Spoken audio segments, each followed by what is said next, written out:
Honestly, the Snyder's more in there for Facebook because people from way too far ago know who I am, but not not everybody's tracked with all the last names that I have acquired over the years. Oh yeah, no, but Kerry, that was an awesome Twisted Sister pun, and I raise you, girl. High 10, high 10. That was awesome. Hey everybody, hey, welcome to Business Shenanigans. We are so happy to have you. We're doing a special time and day just because you're special and everybody's special, and that's how we roll. So I'm Kathy Klotz-Guest. I am the founder of Keeping It Human. We do storytelling, creativity, innovation, all that stuff through the lens of using a lot of improv and strategy and all that stuff. So I am what happens when an MA and an MBA and 15 years in tech have a comedy baby. That's what I am. And with me is the lovely, beautiful, as always, you know her, Kerry Gorgone. She is the host of Marketing Smarts, and we love her, and she looks beautiful today. Thanks. Jeez. And I know, look at all these beautiful people, right? And we're so excited because our guest today is Tamsen Webster. And Tamsen, we're all storytellers in our own right. And Tamsen is a true storyteller. She really is. She's a brand strategist, a messaging strategist. She is the former executive producer of TEDx Cambridge. What doesn't she do? What doesn't she do? Windows. I don't do Windows. I do Windows. Yay! Welcome, Tamsen. Welcome Thanks so much, Shenanigans. Shenanigans. Well, I saw the Shenanigans, and you two are literally two of the smartest humans I know, and I won't even qualify that with two of the smartest women. I'm like, no, just two smartest humans. Period. So I was like, Shenanigans. I got to get on the Shenanigans. So thanks for letting me crash your party. That is saying something because your husband's one of the smartest people I know, bar none. I wonder sometimes what you guys talk about over dinner and whether I would be just exhausted. Westworld. Try to keep up. We talk about Gordon Ramsay's kitchen nightmares. What is that? What is raw. that? So, yeah. What is that? Yeah. No, well, we're happy to have you. We're excited. We're excited to have you. We thought we'd start out the conversation with just kind of being in a almost post-Klout world. But before we go there, folks, we are so happy to have you. As you kind of join us, put your little comments in the window and I'll bring them up. If you've got questions or comments for Kerry or Tamsen or me or all of us, we'll go ahead and answer that. But so we caught me the announcement. It's going under. I'm not shocked. I don't think you folks are shocked either, right? I won't miss it. I mean, if that's what you're saying. No, I'm not going to miss it. Trust me. We all got a lot of opinions on that, I'm sure. And I think too many people sort of worried way too much about sort of manipulating their message and manipulating their Klout score and managing the ratio of followers to, following and all that stuff. And I think they were really hung up on lists and influencer lists and all this stuff. And I think it was never really about the score. And so my question sort of to launch the opening salvo, ladies, is, post-Klout world, how does it change or does it change kind of personal branding for influencers? What do you think? Guests first, Tamsen. Yeah. I think the effect of Klout ended, I have to say, at least 3 years ago, 4 years ago, 5 years ago. I mean, there was, it's funny. It's like I've had it as a Chrome extension built in for that's the only reason why I even remotely paid attention to it more. But the backlash against Klout was so early and fast and furious that even though it had, I guess, probably an 18-month reign when it first came out, I think it tailed off pretty quickly when it was so clear, A, people could game the system, B, it was totally random what your topics of influence could be assigned to you were. And I just think ultimately became not that practical. I mean, it was trying to solve an important problem, I think, which was influencer discovery. But I just don't think they got their launch right and the story right and the mechanics right. I mean, they didn't get a lot right. I was influential in John Kerry, supposedly. I'm like, well, shit. How am I going to define myself now? So, and that is a great point. The last I actually logged into Klout, because I was like, I don't know, I'm curious. I haven't weighed myself in a while. So does this make my influencer marketing butt look big? So I went in and I logged into Klout, and it said, you are an expert in freestyle skiing. And I was like, do you ski, Kathy Klotz-Guest? if Very going down a hill on my ass qualifies as ski, then yes. Oh, yes, I am. And I was like, oh, come on. No.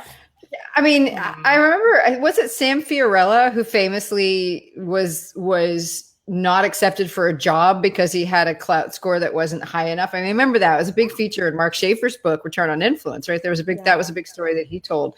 And so it's kind of funny, isn't it, that just to see what time does to all things. I think it's William Shakespeare, right, that said the truth will out. I think that's true for products, it's true for services, but whether or not something's got the lasting power, so much of it comes down to, is it something that's valuable, delivered in a valuable way over time? And I think a lot of people forget the over time part. Mm-hmm. Yeah. It was a good lazy way for people to choose influencers. They would just be like, oh, they have a score of 70. They must be, a celebrity or something. No, they just, post a lot. Well, it's funny because I remember talking to somebody from a speakers bureau, and the first question they asked me is, what's your Klout score? And I was like, I don't know. What's my what? What? Why do I need to know that? Ironically, at the time, and this is very cosmically and comedically relevant, it was a 69, which I think is the universe's way of saying, back off. It doesn't matter. At the time, of course, it fluctuates depending on how often you post. But yeah, I really didn't know. And I remember I remember that feature that you referred to, Tamsen, about Sam. And I remember having the same sort of like, why am I being asked about my Klout score? Because I don't think that's really the measure of influence. And I remember being kind of like, well, I should check it out and figure this out. But I also remember thinking there's so many logistical issues and algorithmic, question marks here about how accurate this thing is and that it can be gamed and manipulated, that I ended up really not using Klout all that much, really. But whether you used it or not, I mean, it would score you unless you opted out. It did.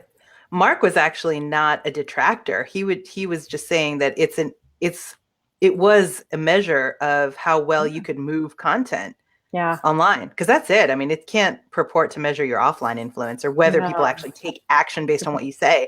All it is how your content moves through the different channels that it's able to connect to. That's it. And it's not like that's without value in the marketing space, but it shouldn't be the only thing people look at or consider. And it's just, you can't trust people not to look at it. Just like like Tamsen, when I took your presentation workshop years ago, you were like, if there's something on the screen, people are going to look at it. Yeah. They're going to look at it because we're so screen oriented. People are so score oriented. I think it's the same thing. If it's there, they're going to look at it. Yeah. You can't not look at it. Mark and I used to fight because I would have a higher Klout score than him at times, which is friggin' stupid.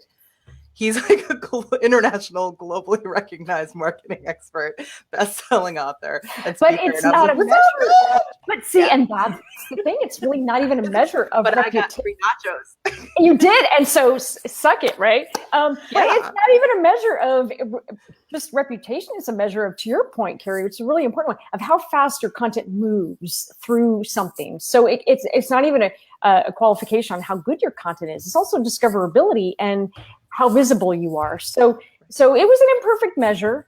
And I think Tamsen made the point earlier, the story, I think the story was, for lack of a better way to say it, I mean, there was no other competitor that started that early. So to own the market the way that they established the de facto standard, but everybody knew it was flawed. So it was sort of accepted, even though it was flawed. And, therein lies, I think, an opportunity for influencers to then take a look at that and say, all right, well, how do I affect my story? And if Klout's not going to be the thing that people look at, Klout goes away, how should I be thinking about it? Because there are some things from Klout we can learn, right? So how should we be thinking about our story? And not in a manipulative way, but just in a manipulative way. Yeah. Well, that's what it encourages. I mean, anytime you score anything and you try to take something that is essentially qualitative and put a quantitative measure on it, you're going to get some distortions and you're going to miss some of that deeper why that's going on. And I think for Klout, the reason why it struggled early and then kind of never really recovered from that was because the actuality of what the product was was different than what they were purporting it to be. So Kerry pointed out beautifully, it was a measure of how well you could move content online, but they were selling it as specialty, an ability to identify influencers in that space. And I think that people so suddenly saw that gap between what was an aspirational story, it may have been what they were trying to get to, and what the actual story was, that it never quite worked. So to me, that's the meta lesson of clout, is that what you say you do needs to be closely aligned to what you actually do. And that needs to be consistent again over time, so that people trust the validity of that story. And I think, to me, that's the big meta lesson from clout is it's great to be aspirational, but sell what you're actually doing first. And then people will get on the bandwagon to say, well, where could you go with this now that it does this? And instead they were like, well, we wish it did this. And then when people said, it doesn't do that, then everyone's like, well, it sucks, and they don't do it anymore. But you could see that it didn't do that. It's not like I think it's a little different in personal branding. I know somebody who wanted to be a travel writer. And she was in like cybersecurity, right? So she's something totally else. And so she just wrote the About Me page about how she's this travel writer. And now she's a freaking travel writer, like, because people saw that, and she built a big following and everything else. And I think that's part of it too, right? So you have a big following, they're immediately like, numbers, that's what matters. And they kind of took it at her word for a while. And then, she went out and did it. I guess all I mean to say is that it is possible to fake it till you make it to a point, but not if you're trying to sell the service today and it demonstrably does not do what you're saying that it does. But cybersecurity to travel writer, who the hell knows, right? Yeah, no, I think that's I totally agree with what you're both saying. I think to Tamsen's point, it's such an important point, because I really do agree. I think that your story, who you say you are in the world, better be pretty close to who everybody else says you are in the world. And if there's that perception gap, you got to fill that gap. You got to figure out a way to close the gap. And like, some gaps are good, Banana Republic gap. I'm liking this gap is not healthy. It's not a good gap. You got to fill that gap. And I think the thing is that everybody understands evolving brands. So the concept of an evolving brand, I think people are patient and willing to, you say, hey, here's where we're aspirational. Here's where we are today. And if you're taking steps to close that gap over time, people, I think, are with you. But I think what people get impatient is when you have that big gap and you're not closing it, and you keep saying this is what we're aiming towards, but they don't see steps of progress. Then they start to ask themselves, are you just one of those companies that's going to say, hey, we're going to cure X, but then 40 years later, there's no cure for X, and everybody's donated all this money.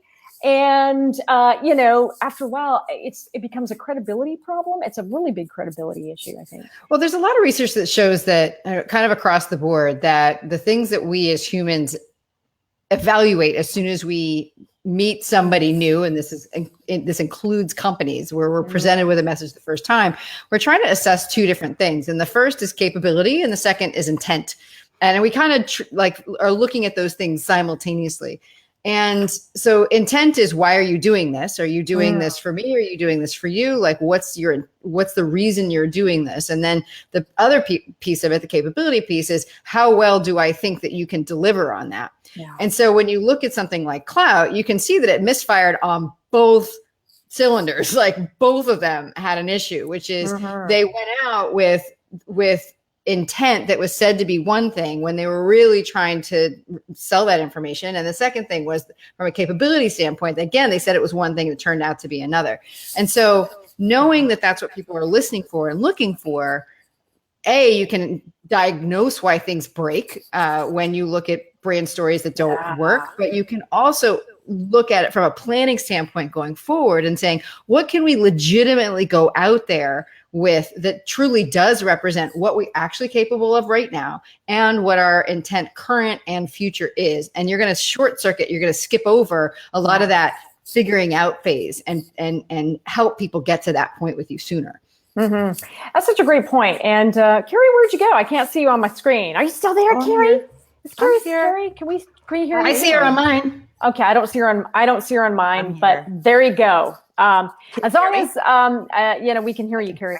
One of the things that I think is really interesting too is when Klout first came out to the world, they were criticized about their algorithm and how easily it was to can be manipulated. And friends of mine, very smart people, you know, brought this to light. And I think one of the biggest mistakes that Klout did early is they didn't acknowledge it. They fought it, they denied it. And I think the biggest, it's like, if somebody says, no, you're not a circle, you're a square, and you refuse to admit that, you know, you are in fact a square for really good reasons, then I think you're going to face that uphill battle. So part of it is really knowing the weaknesses. To your point, Tamsen, I think knowing the weaknesses, if you launch your brand and you're not where you totally want to be, how do you talk about your capabilities today versus in the future and be honest about, okay, you're right. We did some things here. We made some trade-offs. Be able to tell that story and be able to be honest with the audience. And I think the biggest mistake that Klout made from the beginning, I remember having a very public feud with Shell Israel. Shell Israel's a friend of mine. He called them out on the carpet and said, you know, here's the problems with your algorithm. They denied. The feud went, you know, all over the place. And it was like, I'm cringing because I'm thinking the worst thing that CEO could have done is to deny versus say, you're right. This is how we're addressing it. And it took like weeks of this playing out over social media for finally, you know, them to lay a new story forward, say, okay, here's our new roadmap. And I thought, oh, that's painful, you know? Yeah. I mean, they violated intent. I mean, that's the thing. Like those are such hard things to come back from, but but they're also the situations I'm always fascinated by. Like, well, why did that brand break? Like what happened there? They broke it. They broke it. And almost always that's the case. Almost always it's, you know, brands just getting away from, you know, kind of integrity to their intent. Yeah. And that's, you know, again, they kind of do what they think will work in the marketplace where they want to be aspirational because they're not convinced that people will want what they have or they have a problem they need to solve. But like, guys, that's something you should have figured out long before you ever launched the company in the first place about whether or not A, this is a problem that people have, and B, whether or not you can actually solve it. So that's asking a lot. It's like poke holes in your own stuff first. Like, it's just like that's such a basic pitch thing. Like, you know, and I'm always struck by people that, you know, and even entrepreneurs that'll walk in with a story. And it's like for you to walk in and not know where the holes are in your own story or where you're going to, the obvious things that you'll probably be called to task for. It's really that story blindness. And I think people fall in love. That's a great point. They drink their own Kool-Aid, you know, and then it's like, it's always weird that they've not thought about the counterpoint to these things. And it just seems to me part of being ready with a story for market for any brand is to know where maybe the holes are, or maybe where, not credibility holes per se, but just where the counterpoints or, hey, did you think about this is? And I think that's true of any story, of any company story, or probably personal brand story. They didn't want to listen to people like Shell when they were designing the product and coming up with their message that they had. Kerry, did I lose you? No, she's still there. I can't see her getting any audio on her. I'm not getting any audio on her. I could leave and come back. That's weird. I can hear her. That's weird. Tamsen Kerry, hears me. I can't hear you or see you. So it's like it's like blind driving. She's good. You want to drop off and then try again? Everyone who's not really Kathy, strange. I will just say that people are Kerry. inherently cynical, and you need to fix that as a brand. It's so strange. She's probably making faces, huh? She's probably going. No, she's saying that people are inherently cynical. I'm just translating for her, and then she'll come back. I mean, but it's such an excellent point. I mean, the thing is, you know, that, you know, the holes in the story, I think you're right. I think there is that group of people who just, they are, you know, the idea is so irresistible to them that it just never occurs to them that it may not yet be irresistible to other people. And I think that's a big thing. Then there's the other thing where people are fully aware of where the holes are. And they, for whatever reason, you know, they don't want to show any cracks in the shell. And they're like, oh my gosh, I don't want to do this. But like, my experience has always been the best person to answer the objections is you. So bring them up and make sure you have answers to them, but make sure that that's something that you can do. Yeah. Carrie's back Yeah, for me. I've been back. I was never left. I couldn't see you. You went here the whole time. Don't call it a comeback. It was an incredible comeback for me. It was an incredible comeback. I was just saying, people are inherently cynical to begin with. They really are. And so you might have this aspirational brand message. They already kind of think it's bullshit. So if there's even a whiff that it actually is, you can kind of forget about ever gaining their trust, let alone keeping it. Yeah. That's true. Point. That's true. Well, and I think a lot of people, and this is where, you do work in this every day, I think, Tamsen, that's where I think a lot of folks, maybe with personal brand stories, maybe aren't necessarily aware of where the gotchas are.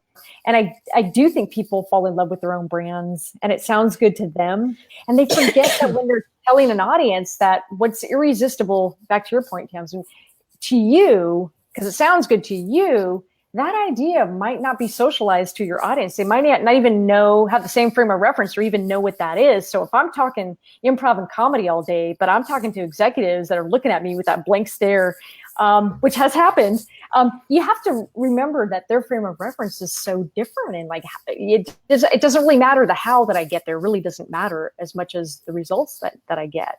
Yeah. And it's really more your problem than theirs, though, if they don't get your message. Like if they don't understand why what you're talking about is valuable, that's going to impact your long-term business with that company or with everybody else.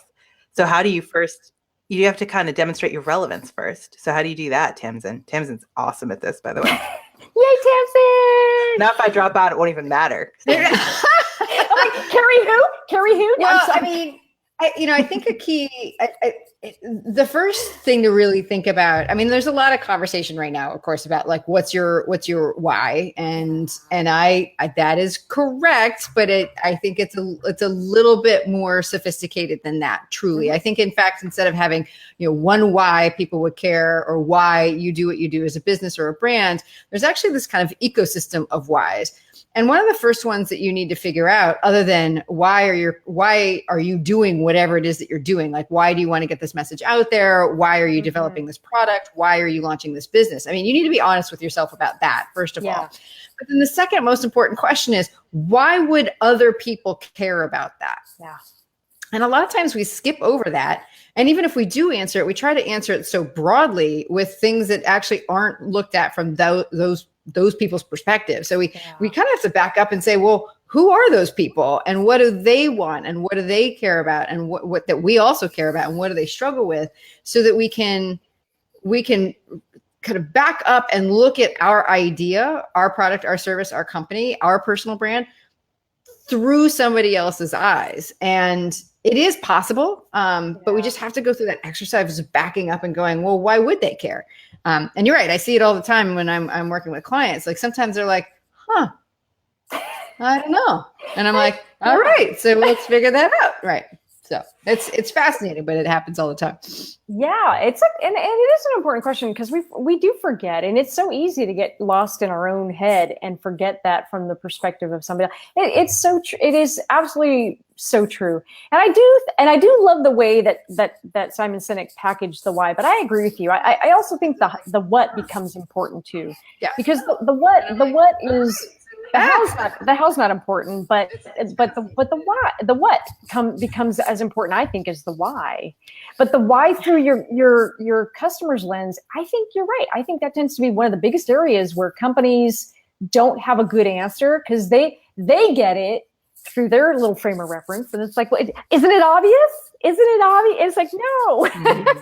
I really think a lot of this comes back to diversity in the rooms where the strategic planning happens. Mm-hmm. Because if you surround yourself with like-minded people who all have a vested interest in this going over, they're not going to be willing to look at the hard truths. You really need to assemble a group of people who's not only candid, but have different points of view and different experiences. So they can tell you, hey, this whole thing, it's not going to work like with this market or this market. And here's what you need to do. And they don't want to hear that. No, they don't. And what's crazy is that most companies do know that. I mean, so it's McKinsey, I think, that has that question of where they recommend that teams ask themselves, why would this fail? Like that it's really important to answer this question about why is it going to be successful, but it's also important to answer the question, why would it fail? And I think based on the research that I've seen from them that the seeds of why something eventually does fail were identified and identifiable sometimes years earlier. Like people know where it's going to go wrong. I mean, think about any failed relationship you were in. Like you knew from the get-go, you're like, well, if this goes bad, it's going to be because of this. And it's true no matter what. I mean, we always do know. It's just that sometimes we don't want to actually look at it. Yeah. No. Your mom always knew. Your mom knew. From the minute your mom met him, she's like, that guy. That guy's trouble. That guy's trouble. And my dad knew too. My dad knew too. And and as I've gotten older, my dad is gone, but like my dad ended up being right about a lot of things. And it was like, oh man, yeah. It is really true. It is really. Well, the diversity issue though is a really big one. Nobody wants to be the skunk at the party to say, hey, we haven't answered these questions. And also too, I think it gets back to something Kerry and I have talked about it, especially if you're in a big company where there isn't the diversity of experiences. Maybe there's not enough women, maybe there's not enough people of color, maybe there's not enough, socioeconomic diversity, age diversity. I mean, not that any of us care about that. We're also young. Yeah. Well, any of those things, right? And it's like there's nobody there to go, hey, you know what? And I think there's a place for devil's advocacy, and I think devil's advocacy gets a bad rap. You don't have to be a jerk about it, and there's a time and a place, and there's a time and a place for it. But I also think a lot of cultures don't make it safe for people to speak up and go, hey, you know what? I don't think this is the right thing. Well, it's an interesting technique that some companies do. And I think actually Kennedy did this, like post Bay of Pigs, when that went so badly, and what he put into place prior to the Cuban Missile Crisis, where he appointed a devil's advocate. So he made sure that always in the room there was someone whose job it was to officially disagree. And you see that in all sorts of other places. I remember, I forgot, Kathy, that we were both like MBAs together. I think we should have like a Mamba kind of like day. I'm a JD MBA. Now I'm all alone. Oh, I know. We still love you. Absolutely. Shut up. You still love me. It's cool. It's all right. It's all right. But I'll be over here in the leper corner. No, but then this is probably even more familiar to you, Kerry, both because of both negotiating and debate and in law. My understanding is that there's this where you are assigned to argue the opposite side of what your position is. Yeah. I think that's always valuable, because the thing is, people go, no, I don't, I can't possibly. But the thing is that once you actually make people do it, then they can see it. And so I think you're right. It does get a bad rap, but that's usually because it's like, Debbie Downer in the corner going, I can't have children. You don't want the same person doing it the same person, like make it rotate. But the point is to get some contrarian view out there, not to be a complete jackass about it, but just to go through and say, well, what could be different here? And what are we missing? And, where would the objections be? That's a question I ask a lot. They're like, what are the buts in what you're trying to present? Whether it's at the brand level or it's a talk, like what are the buts kind of at every major step on the journey of your message, so that you can go back and go, all right, well, let me make sure A, that we have an answer to those, and B, that we've already presented the information so that when we answer it, they're like, we can say, yes, and remember that we've already talked about X, Y, and Z, and that's why that objection, that's why we feel like we can answer this objection adequately. Yeah. And people always know those things. They know those points of objection, but it's like little whisperings that they choose to ignore because it doesn't align with their broader raw message they're trying to send. But it's so important to consider them. Nobody wants to do that. Nobody wants to think about it. I know. And I think it's because people don't ever want to show, we were saying before, any cracks in the facade, any chinks in the armor. And the thing is, like, it's you always come across stronger, whether it's individual brand or a company brand, when you can acknowledge and answer to your own gaps and faults. And when you have an appropriate, it's back to what you were saying earlier, Kathy, with Klout, like the fact that they didn't do that, actually they got kind of this outsized punishment in the marketplace for not acknowledging once it was pointed out. Yeah. Yeah, and it's interesting too, because I know you see it a lot. Both of you do, and it's very common out here in Silicon Valley, where it's like, well, what do you want to do? And we want to solve world peace. It's like, listen, you're not curing, disease in Africa, right? You are a CRM system, so let's be a little bit more like. Let's just ground it a little bit more in reality, because I'm sorry to break it to you. Your mama loves you, but not, your clients aren't going to think you're great. Right. So, and like, how are we going to like be very, and be commensurate with the story? I think that's the other thing too, is like, everybody wants the story that's like the Uber story, and they want the sexy story. And sometimes, honestly, just the simple truth, because everyone's trying to like save the world. And, it's, and who doesn't want to, but there's nothing worse than people who are so out of alignment and not commensurate with the reality of their own story. And it's like, you're a CRM product. You're great. You're in your world of what you do, but you're not saving lives here. So let's. But that doesn't mean you're not helping people. I think they just need to shift their perspective a little bit, so they're. Take it down to commercial. Right. Yeah. Exactly. And I think some of it is figuring out. We have to think about it this way. Like, when we want to be seen in the marketplace, we have to figure out what direction are people already looking. Yeah. Right. Because their attention is like a spotlight, and they're not going to shift their, it's too much work for the average person in the market to go, well, let me go look over in this dark corner. You have to figure out, how do you fit into that worldview where they're already looking? And that's, I think, the biggest mistake that new companies, people trying to launch a big idea make, is they're like, but our idea is this big. And I'm like, they're not looking for that right now. Yeah. So you have to figure out, where does what you do fit into the world as they see it? What are they looking for already that you can help them get? Once you get into their field of vision, then you can start to expand that world. I'm trying to like keep in my thing. You can expand that worldview. I'm trying to keep in my little window here. But they're not starting out looking for you. Yeah. They're already looking for something else. So what are they currently looking for that they would readily agree that they're looking for, that you can help them get? Because they're not usually looking for something new. They're just trying to meet an unmet need of some kind. Yeah. Well, there's tons of fun comments coming in. You have to put your pitch on top of the cupcake. First of all, you have a cupcake. You have to have the base of the cupcake. Whose analogy is that? That's somebody's great. I forget who that is. Who says that what's that?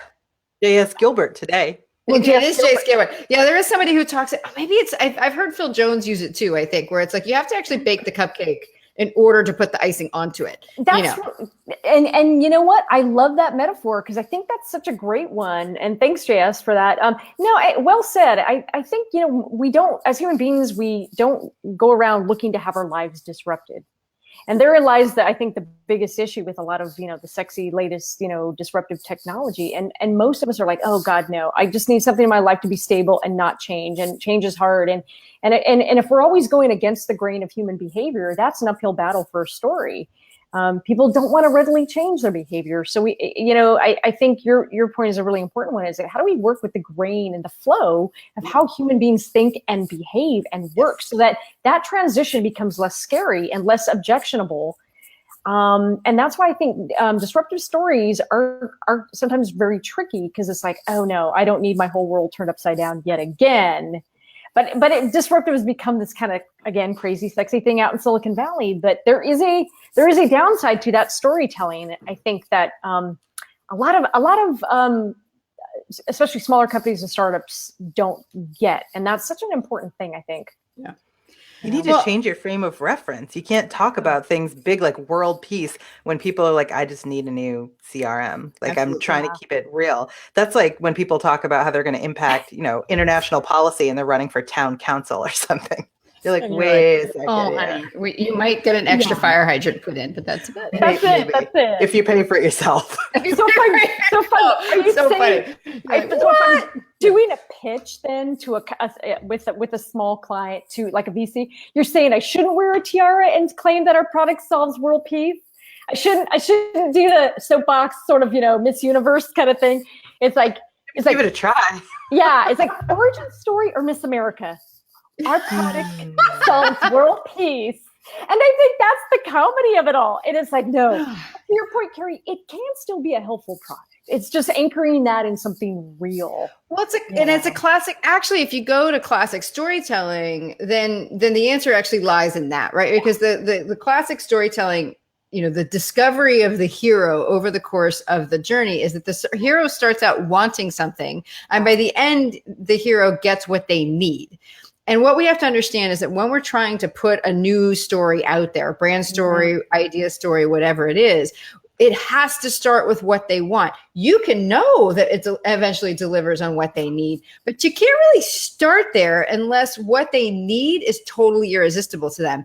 And most of the time it's not, because most of the time, as you were saying, Kerry, it's like, I just want a CRM. Like if it sells world peace, great. But does it actually track what I'm trying to track? Because that's the thing I care about right now. Yeah.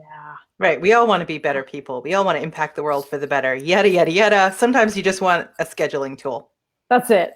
Sometimes I just want lipstick that makes me look pretty. That's all I want. Right? Yes. And I'm sure that's exactly what Tom Webster wants too. And he's watching. Hello, Tom Webster. Yeah, he's here. You might be related to this Webster. Hello. All right. Amp up the smart. Amp up the smart. Exactly. Yes. He missed the fact highbrow for a minute. Oh. Wait, haven't we been? Oh, goodness. So Tom's out here in my neck of the woods somewhere. He is. He was in Santa Clara today presenting at the Internet of Things world of Internet of Things. I don't know. Things. It was a conference with way too many buzzwords in the title. I know. I saw that and I was like, oh, my jargon head is about to explode. But I use the internet to buy things.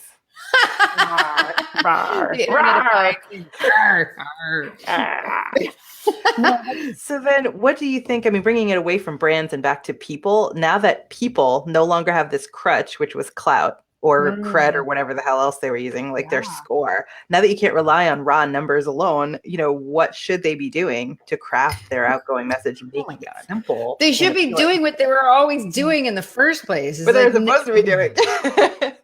And a lot of times people are like, well, I don't know what I'm supposed to be doing. And here's the thing. And this builds on a point you were making earlier, Kathy. It's like if we try so often when we're trying to disrupt the market or make a change in thinking or behavior, we focus so much on what we want people to do that we totally miss what it is that they need in order to do it. And that's a whole bunch of stuff that happens up here. And so I think one of the biggest insights that I've had as a kind of looking back on my career in marketing and branding and doing what I do now is that if we want to change what people do, we have to change how they see first. Mm-hmm. And what we usually end up doing is trying to change what they see. We're trying to say, well, hey, look at my thing and look at this feature, look at that benefit. But it's like, they don't want that. They don't care about that until they understand why that's important. That's kind of the core of Simon Sinek's message. But what's even more important than that is that context that surrounds that. People don't want to have their world turned upside down. They're not going to readily want something that they don't want. They're not going to readily believe something they don't believe, which means the only thing that we have left to us to shift as marketers before we can shift behavior is their perspective. Mm-hmm. And so the key is not trying to get them to change their world. We're not trying to rock their world. We're just trying to rock the frame that they're looking through it. And that, I think, is the secret of great brands that have done it really well. They haven't changed the world that exists. They've actually worked with what people understand, and they've shifted how people see it. Mm-hmm. Mm-hmm. Yeah. Is there a brand that comes to mind recently for you, Tamsen, that's an example? I think, the classic example that I love is De Beers Diamonds and their Diamond is Forever campaign. To me, it's, and again, it's not just marketing. It's about how do they change the market, because people prior to that campaign didn't regularly buy diamond rings as engagement rings. That's not what they did. But De Beers, sitting on the worldwide monopoly of diamonds, they kind of needed people to buy more diamonds. And they realized that there was a limited amount of additional value they could get by restricting supply. So they needed to figure out, how do we get more demand? And of course, that's the job of all marketers, is how do we increase demand? So what they figured out was, back to the earlier discussion, well, what is it that people are looking for already that diamond rings could help them get? And to that, it was like, well, if people are getting engaged, Right.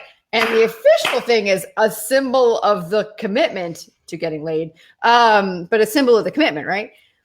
So they're not going to readily unwant that. People are going to be, you know, on the giving or the receiving end. They're not going to be like, no, don't get me a ring. It's fine. So they knew they could count on that. And then the thing that they knew they could shift, the way to like just slightly shift how people were looking at it, is to say it's not just the ring that matters, it's the kind of ring that matters. Yeah. And then what they figured out was, okay, so what can we tell people that isn't telling them to buy diamond rings, but what is it that we can tell people that makes it impossible for them to ignore the kind of ring? Enter a diamond is forever. A statement that on the surface of it is true. It doesn't even sound like a marketing line, because it's like my 9-year-old saw it on a slide deck I was putting together. And he's like, well, that's true. They're very hard to destroy. And I'm like, oh, they've got you already. Me. I'm sorry. Like, okay. It will outlast most relationships. Exactly. Start saving now, buddy. Start saving now, kiddo. Mama loves diamonds too. But you see, like that.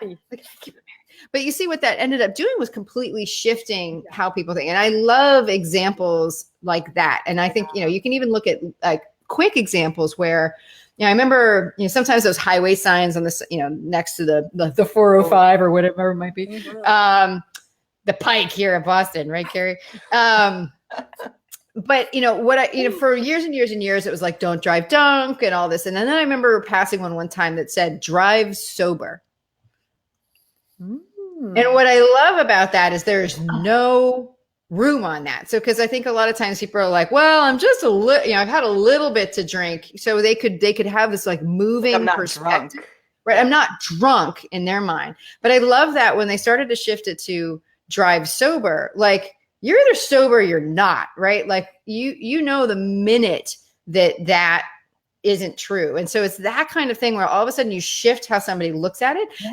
You're not telling people not to drink. You're just telling them drive sober. And all of a sudden they're like, I can't ignore the fact that I had a drink or two now, because the message now is drive sober. Of course, they're already on the bike at that point. So. Well, there you go. There you go. Look at a little bit of a gap in that one. Yeah, that's true. But it's a positive framing too. It's a positive versus what you can't do. And it also works with the way of responsibility versus lecturing. And we all know driving sober is something we should do. So I like that it works with the flow of, yes, I am responsible and I drive sober. So I think it works with that, how we want to see ourselves too. I think it's a really, really good example. And I love that. JS has some really, really good points about diamonds forever. Yeah. Well, yeah. And because the woman's probably going, yeah, if this relationship dissolves, I'm keeping the diamond, you're gone. And that's what's happening. Well, that's it. I mean, I love when I talk about this in talks, like I point out that, you know, there isn't, you know, and others have pointed this out too, that there really isn't all that much intrinsic value in a diamond. Anybody who's tried to resell a diamond would know that. But that indicates, you know, but what it indicates is actually the success of the emotional value. Like, and that's so I'm so interested in like, well, why did it work? Like I think a lot of us have heard the story of De Beers and that it worked, but I love to figure out like, well, why did it work?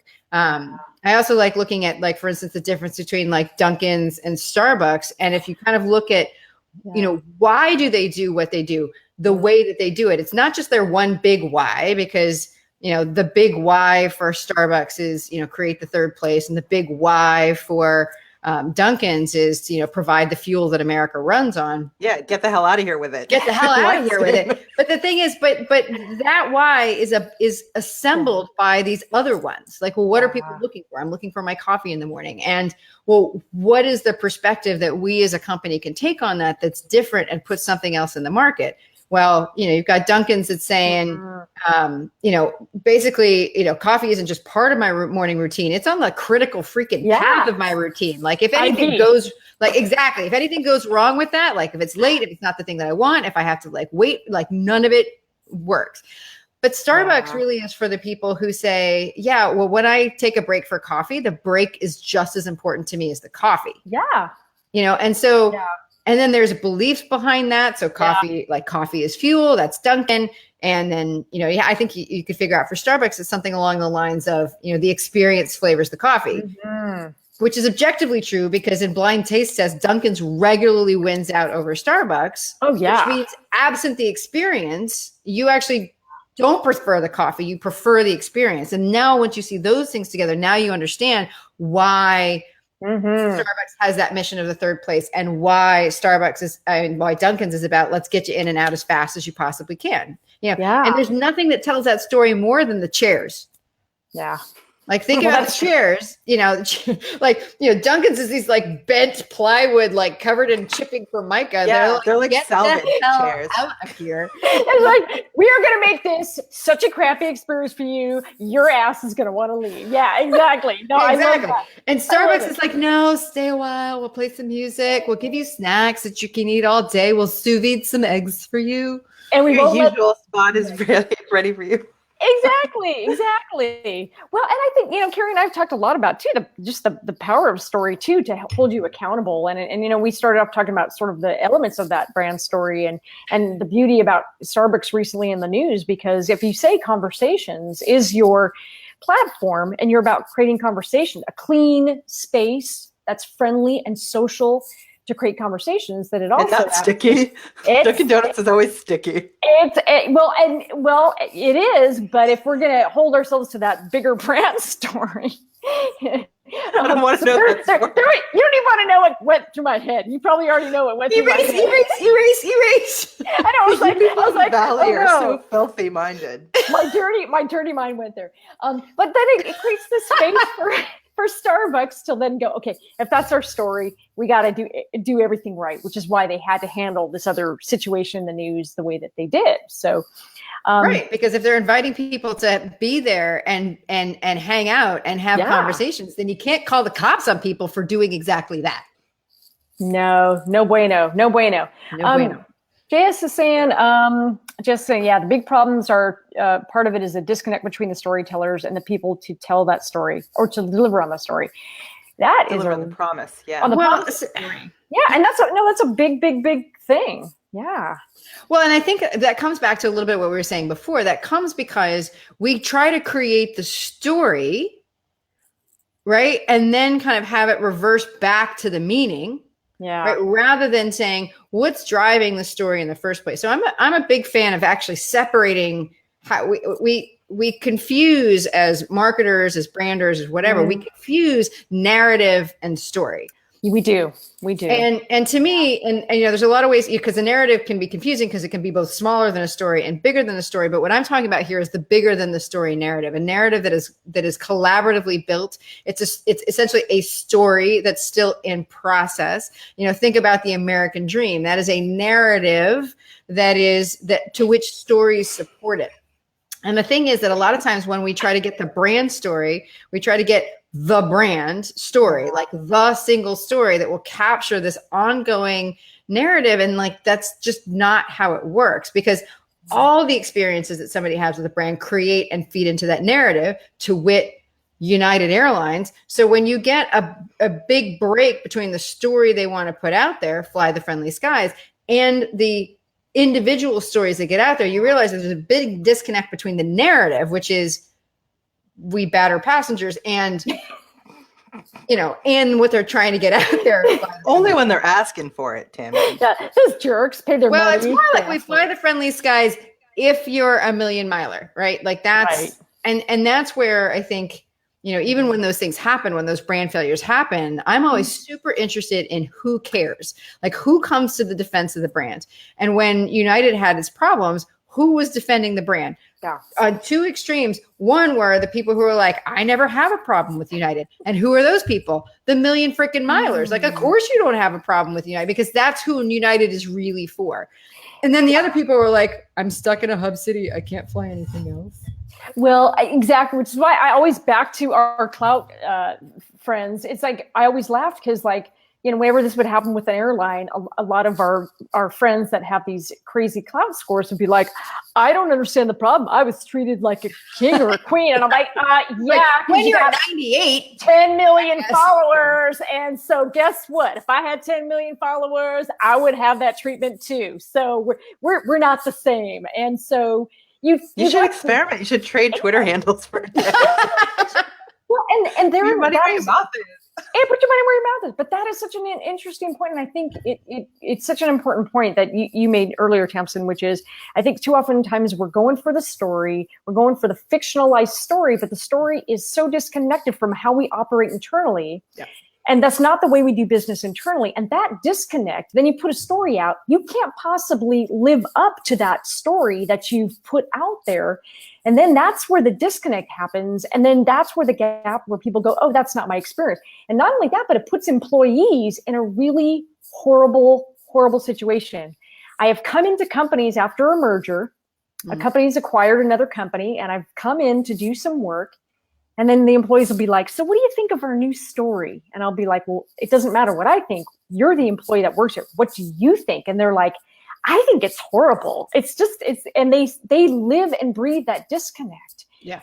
And they see it as an ad agency got involved and created a work of fiction, not based on the bottoms up. So storytelling has to be that top down, but it has to be the bottoms up reality of what customers and employees also believe. And that is where I think a lot of companies they fall short. It's like, this cannot be this beautiful ad thing that an agency created, in a vacuum. I mean, come on. Employees especially, because they're the ones that are telling your story in a million different ways, day after day after day after day.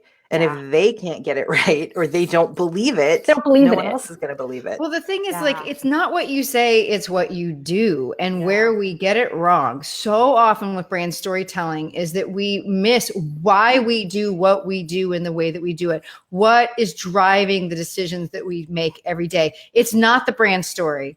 It's the underlying, I think of it like the operating code, this underlying system of commands that are built into the company that most of the time companies don't actually stop and check out. But over time, you can see the patterns of what decisions they make and how, and you can reverse engineer to what's actually driving the narrative. And the thing is, the companies that have figured that piece out, either consciously or not, are the ones that are powerful. I know we've completely. Yeah, I have to apologize, Tamsen. I would not laugh at you. It was not you. It was Tom. Sorry, I can help it. I saw this really stupid look on my face. No. That well said, Tams. No, well said. I just saw it. Again, the delay in Be Live. I just saw Tom's comment now, and it's like, now I don't want to sit down. Now I would never want to sit and stay anyway. That's good. They don't want you to. That's what I'm saying. Like they don't want you to sit and stay. But Starbucks does, and so that's the thing. And I think that if you look at this, is where it's all more. It actually is. There's that apocryphal line from Einstein that says you need to make it as simple as it can be and no simpler. And I think we have tried to oversimplify the brand story. We've tried to oversimplify it to a point where it's we can try to sum it up in a tagline. And the thing is, like, just ask, as Kerry was saying, just ask the day-to-day person. Like, you can't tell a tagline to someone who is pissed off at your brand. That's just not going to work for you. So there needs to be a deeper understanding of that operating system, of that code, in order to say, like, why is it that in these situations we behave this way and in this situation we behave that way? And it doesn't have to be a million individual decisions. It can basically say, this is what we're trying to achieve. This is the perspective that we take on what we're trying to do. And these are some of the fundamental beliefs that we have as a company. Coffee is fuel that dictates why we want to make sure that there's no disruption in that routine, so that we understand, okay, if I on the front line understand that my overall goal is to make sure that that person gets their fuel in as seamless a way as possible, I don't need the 17-point brand guideline. I just need to know that that's what I'm trying to do. I'm trying to get this person their fuel as fast and as reliably as I can, because we're for the people who need that speed and reliability every day. That's what we don't figure out ahead of time. A lot of times is this goes back to what we were saying before. Who are we for? What are they already looking for? How do we fit and how do we fulfill what they're looking for? Because it's a lot easier to fit into what they're looking for and to find the people who are already looking for what we have to offer than to try to convince somebody to have a value that they don't have, or to like suddenly want to sit in Dunkin. It's sticky. Don't do it. Don't do it. hazmat suit. Can I have my coffee, Oh my please? God. Through the mirror, through the glass. Put it through the glass. You really do need support. Like I've seen situations where the people at the very, very tippy top of the organization are like gung-ho, all about their brand story. Yeah. They really believe it. They take it to heart. They live it every day, blah, blah, blah, blah, blah. But they interact with 0% of the customers. Yeah. So it never trickles down. Like the people at the, not the bottom, but like the people doing the work, you know what I mean? The rank and file, whatever, workers interact with people all the time. Don't share that conviction for whatever reason. Could be cynicism, could be that they haven't gotten the support for making autonomous decisions that are in line with that larger brand message, but didn't go through like whatever processes and stuff that they've tamped down that now kind of get in the way of people actually delivering on their brand promise. Again, not laughing at you, Kerry. Yeah. We got Bronanigan because we got a funny bro here with your husband. Your husband is funny. He's making us laugh. The internet of things has made well, I mean, that's true. That would happen. Also, like weeks and weeks of endless travel. I mean, my point is this: is that there is a part of their brains, to your point, Kerry, where people are living this fictionalized story, but day to day they are operating based on a code, and the thing is, the bigger the gap between those two things, the bigger problems you're going to have as a company. Like if day to day you are for, like United is, maximizing shareholder value through, and the way that you believe the best path to that is by getting your high-end business travels to travel with you exclusively, that is going to guide how you respond to every situation, what choices that you make, from everything from how much you pay your pilots to how you respond to a negative situation in social media. All of that is going to be driven by that underlying code of we exist to maximize shareholder value, and we believe that the best way to do that is to maximize the satisfaction of our frequent high-end business traveler. And if you look at United through that lens, every decision other than their tagline makes complete sense. But their tagline even does speak to those travelers. Like to those travelers, it's consistent. But for those other people, it's not. And that's what we miss when it comes to brand storytelling. Meaning is based on experience, and experiences are contextual. So two different people can have two completely different experiences with a brand. And so that's why it's so dangerous to create that single brand story, but you can figure out what that consistent brand code is. And if you can figure that brand code is, then you can figure out the different ways that it manifests for those different audiences that you're talking to. And then you have a much, much better chance of getting that consistency that we were talking about all along. I think that's really an important point.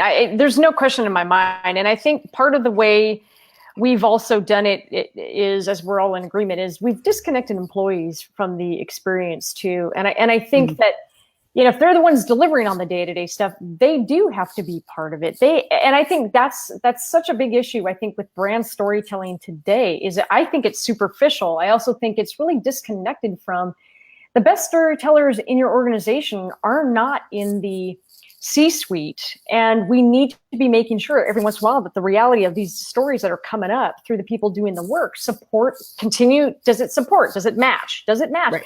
And I also think here's one of my biggest issues with brand storytelling today too, is that we're so hung up on creating this sometimes sadly fictionalized version of reality for the customer. But none of that means anything if it doesn't originate from the brand values and the culture. And so I think the biggest storytelling, where I've seen brand story fail, is because that culture story and that the way it was socialized internally with employees, there was so many flaws in the system that it could have easily predicted that the brand story would fail. And it's not rocket science, right? But we act like it's a brand story, and it's like, it's a shit cake, but if we just put enough icing on it, it'll taste great. But it's a shit cake. It's exactly a shit cake with some beautiful decorated icing and a cherry. And no, it's still a shit cake. And that, like, at some point, that shit cake, everybody sees it. And I think that's my biggest pet peeve today with brand storytelling. At least when I'm doing work with teams, and it's you talk to the teams and you see right away why this stuff is not going to last and be sustainable in the long run. Yeah. Absolutely. Tom is making me chortle. I just What want is he doing, Tom? You silly. He's the unofficial bro of the business shenanigans. Yes, that's right. Yeah. Well, that, and this is what I come to over and over. He's right. He's been on a massive kitchen nightmares, and we actually started. I started with a reference to kitchen nightmares, didn't I? I was like, what is that? His role. Oh, you guys are cute. You guys are adorable. Stop taking all the adorableness.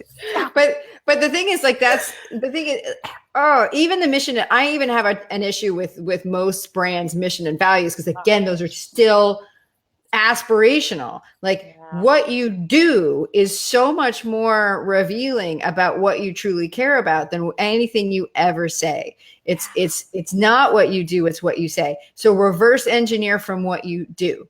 And the biggest leap of faith that you'll have to take as a brand is to understand that there are people out there that will value that. Again, I go back to United. They did not permanently lose brand share there. Why not? Well, it wasn't just the schlubs that are like forced into United because they live in a hub city, but because the people that they're actually for fundamentally didn't have enough of a problem with it, because it's not their experience of the brand. And that's what I come back to. It's like, tell the story that makes sense for the people who need to hear it. And it doesn't mean like tell a whole bunch of stories and nobody figures it out. Yeah. Because the way I think of it is like, have these stories all be, coat hooks, like hangers that hang on a rod that runs through.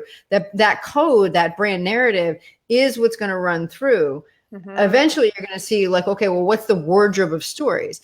And not every customer needs or is going to resonate with every story that you can tell about the brand, and they don't have to. Yeah. I mean, kind of, maybe it's heretical, but I believe that the only group of people to whom the whole brand and all the stories need to make sense is the brand itself.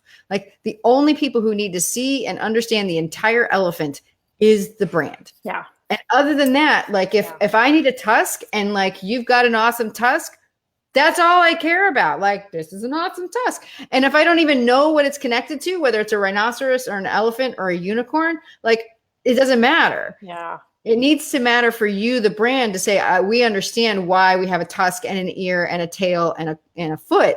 But it only matters, are you delivering what you need for the people who need that thing? Yeah. And that's where it comes all the way back to not just why are you doing what you're doing, who. Like, the question you need to ask before why is who? Who is this for? Yeah. Because if you don't have that, and if they don't exist in numbers that are sustainable to you, then it doesn't even matter how well you tell the story. Yeah. Well said. Well said. I think there's a lot of guys that might watch this later and they're going to go out and get tusks. Because it doesn't matter what's attached to, and I think there's going to be a lot of guys out there looking for tusks just to. Or they'll just be like an uptick in Fleetwood Mac downloads. Exactly. Exactly. I want to go hang out in your apartment. Like, so Mad Men, Tamsen. It's like, dang. Cool. Thank you. Like, are those glasses even prescription? This whole thing. God. They are. I should like hold this up. Oh my God. You look good. Wow. You look good. He does look good. I need to get my prescription. Look at these glasses. I mean, she looks good either with or without glasses. She looks good. Oh my God, I so need glasses. If there's ever an apocalypse, I'm so screwed. If I ever get abducted and thrown in the trunk of a car without putting my contacts in first, I'm so dead. Like, I'll never be able to these people. Glasses and lipstick. It's right. Like, I basically wear like a tinted lip balm because A, I can't live without lip balm. B, I like to have color on my lips, but I do occasionally, frequently, like to kiss my husband, and lipstick and kissing the husband like don't match. So just having like a tinted lip balm like solves a lot of those problems. And that's your Shenanigans has a healthy, ready glow with his lip balm that he got from you. That's right. Exactly. It's like, what is it? You look great, honey. So good. We're going to get these kinds of great substantial tips and cosmetic tips too, right? Where else are we going to have? Exactly. Any final thoughts or any comments? You said some really wonderful things, and I loved your idea because I want to highlight it. It was a pluckable moment, so I want to sort of pull quote on Tamsen. Pull quote. But I love that you said, start with what you do and how not just this, brand story, but what do you do? How does stuff get done in your organization? Because you're going to have a more sustainable platform. The cupcake you make isn't going to be a shit cupcake. It'll be a delicious cupcake. Yeah. So I love that. I love that you said that. Thank you. And that really is what I would say, Mike, the wrap up to anything. If I had one thing I want people to get across is it's not just your why, it's why you do what you do the way that you do it, because how you see the world dictates what you do, which means in order for us to figure out what's going on, thanks, honey. Then we have to back up and see, well, how is it that we actually see the world? Because that is in fact driving what we do. Yeah. And when you can figure that out, then you've got everything that you need. But it is more than just what's our why, because I think a why ends up being aspirational. I'm saying, let's look at why we're actually doing what we're doing right now in the way that we do it. And you have a much more stable and sustainable basis for telling that story. And in fact, for building that really powerful brand narrative over time. And I think over time is why most people are in doing this in the first place. It's not to have a flash in the pan. It's not just to drive an action. It's to drive a change in thinking or behavior long-term. Well Tom said. agrees, you're pluckable. Well said. I love that. Pluckable. You're pluckable. It's a pluckable moment. A plucky comment with a pluckable pull quote. That's plucky. Plucky. You're plucky. Good. I'm waiting for the chance, Tamsen, to go to one of your red thread weekends, because it never works with my schedule, but I still want to. I do too, but now she's not coming to the West Coast, and I'm feeling very sad.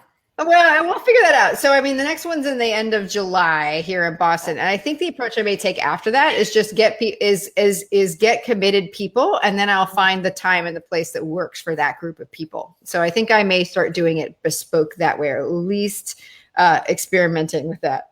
Kerry and I want to do it. We want to do it. We'll totally do it. Seriously, I need 4. So you get 2 other people, and then we'll meet somewhere in the middle of the country, and then we'll do it. 2 other people that are cool. Okay. That can hang with us. That's right. And we'll wear lipstick. Lip balm.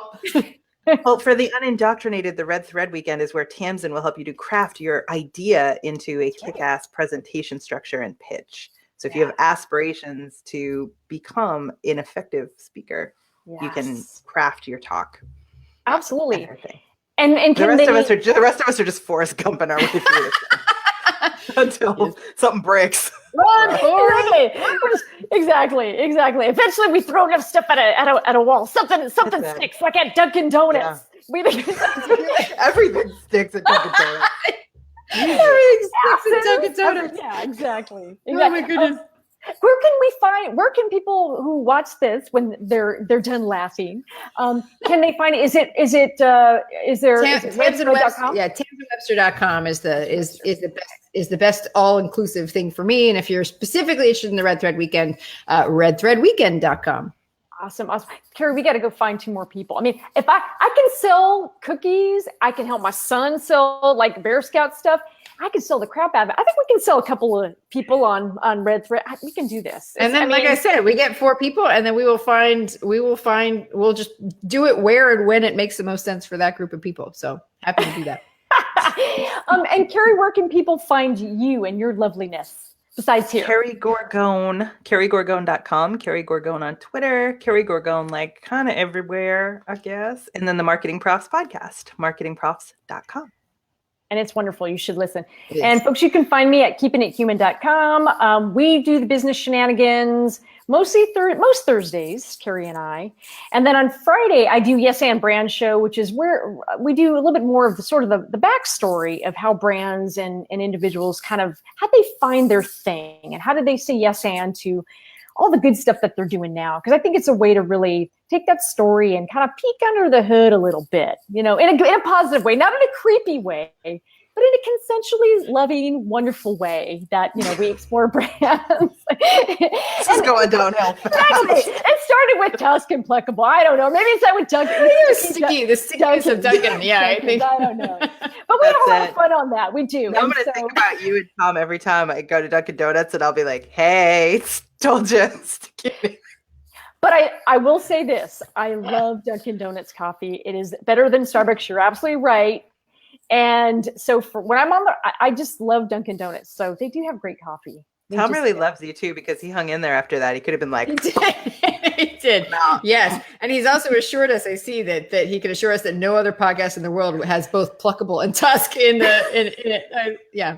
Well, that's what you get when you get to rank for, Tamsen. But think about. Actually, I think it's really cool tonight, because it's cool enough that the two of you are like two women with double degrees, but now we've got three women with double postgraduate degrees. Like that's a lot of smart and capableness going on right here. A lot of student loan debt in this room. That's right. Oh my God. That is such a good point. No, three women with like multiple graduate degrees, all of us. We're silly. And it's and we've kind of got like West Coast, mid and East Coast too. So yeah, thanks for moving to Nashville, Kerry. Exactly. I have appalling language for a woman with 3 degrees who lives in the South. But you grew up on the Cape, right? So that's true. I did. Yeah, I did. You grew up, but I mean, I'm a naturalized Bostonian. As I like to say, I've lived here long enough to have a Bostonian alter ego named Karen O'Sullivan. She loves Dunkin'. She loves the coffee and the hot dogs and her Red Sox and go Celtics and Tom Brady and Tom Brady, Tom Brady's one of us. He's from San Mateo. That's true. There you go. He's bridging the gap. Bridging the gap. He's bringing people together. It's about world peace. It all comes back to world peace. And he's married to Brazilian, so there you go. We solved all the world's problems. I love that in Brazil they run headlines like, "Hey, Giselle's husband won another Super Bowl." That's how it should be. So awesome. Yes. I love that. All right. This is so much fun. Thank you so much, you guys, and thank you everybody for joining us. And I will go ahead. Thank you, Tom. Thank you, Tom, JS and Lee and Tom for laughing. And so great pull quotes. We're going to go ahead and I will add when we're done here, I'll add a couple of the links that we've talked about and certainly a link to Tamsen's website. So thanks everybody and have a great week. Thanks guys. All right. Good night. Bye.